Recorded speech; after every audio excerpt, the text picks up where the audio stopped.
Alright, let's start by bringing you guys up to speed on the video that you're watching now.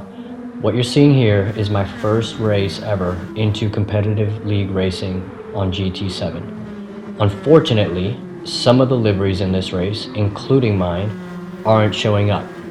Hence, my bland gold livery that you can see here. But let's just rewind a few months back. One day, I was scrolling through Reddit, just reading up on sim rigs, when I came across GT Champions. They were announcing their upcoming Season 4 of their competitive league racing series. Taken from their website, GTC provides tournaments for sim racing drivers from teams across the globe of all skill levels. Our mission is to provide events that challenge even the best of drivers and allow teams to show off their talent on the track. I was intrigued by the professional look of their website and immediately started seeing how I can get involved. I joined their Discord, registered for their qualifying, and the rest is history. But let's quickly take a moment to talk about qualifying, because it sets the stage for the season that you're about to watch here. GTC created 4 divisions in total and gave everyone an equal opportunity to qualify for a total of 60 spots. Qualifying took place over a span of a weekend, where each driver needed to put some laps down on 2 different tracks using 2 very specific cars.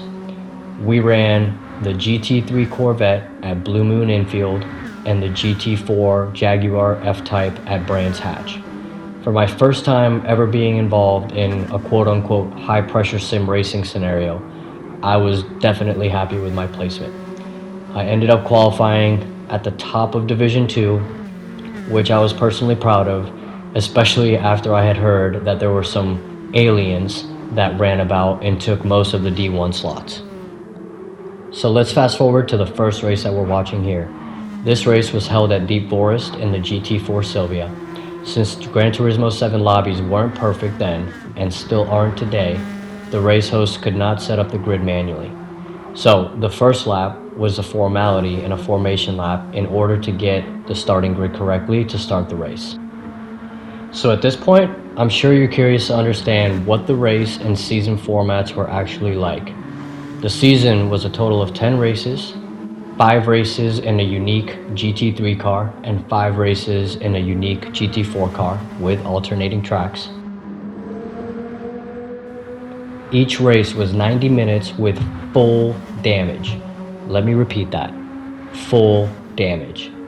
That meant that if you had a collision against a car or a wall, or even scraped it, as you see here, your car will stay damaged until you decide to pit and repair that damage. So this brought a whole new level of racing and variable to the equation. Here's the thing about the rules for pitting in this league. As tire wear was 1x and fuel was 2x, for 90 minutes, you could only make 1 pit stop to change tires and fuel up. In every race, there was a 10-minute pit window between minute 40 to 50, so pretty much halfway through the race. You're required to race on 1 set of racing softs and 1 set of racing medium tires. In this short clip, you're going to watch me go into the pit window around minute 47 and change from medium racing tires over to the soft compounds, as well as grab enough fuel for the rest of the race.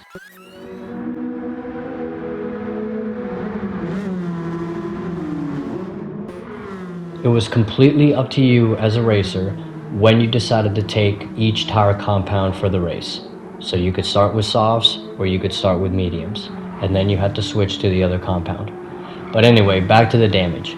As you'll see in some of the upcoming races, if there's ever a time you decide to pit to fix damage, you can do so, and I did do so.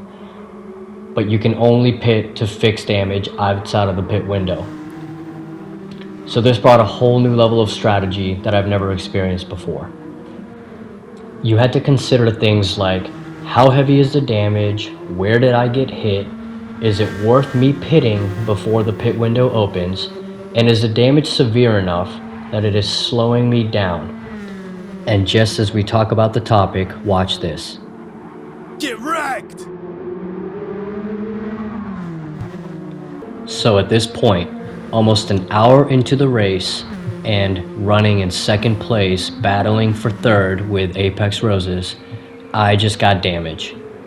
Do I make the decision to pit with only 30 minutes left in the race, or do I try to tough it out and go for it all the way to the end?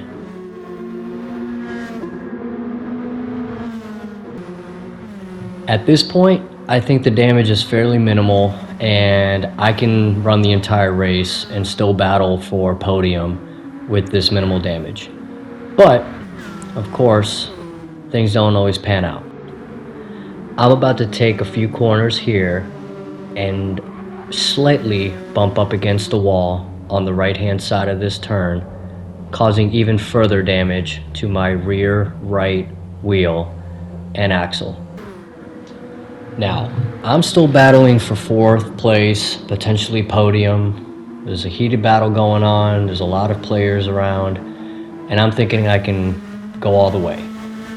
But as I go lap after lap, I start figuring out that I'm losing time and it might be more sensible to pit and fix the damage that I have. So that's what I'm about to do here in the next minute.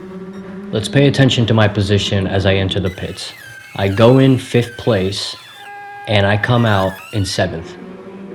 So now with about 20 minutes left in the race, I'm in 7th place, about to be in 6th place after I pass Wooly, and I got some ground to make up. If you've tuned in thus far, I really appreciate you watching this. If you want to see more content, feel free to hit that like button, hit the subscribe button, and I'll be sure to keep making videos like this. I do really encourage constructive criticism and viewer feedback, as it's the best way for me to learn and grow. As we finish the 90-minute race, you'll notice I ended up in P5, a top 5 finish in my first ever GT Champions race. That's pretty good. Stay tuned for more videos to watch the rest of the series play out. Thanks and have a blessed day.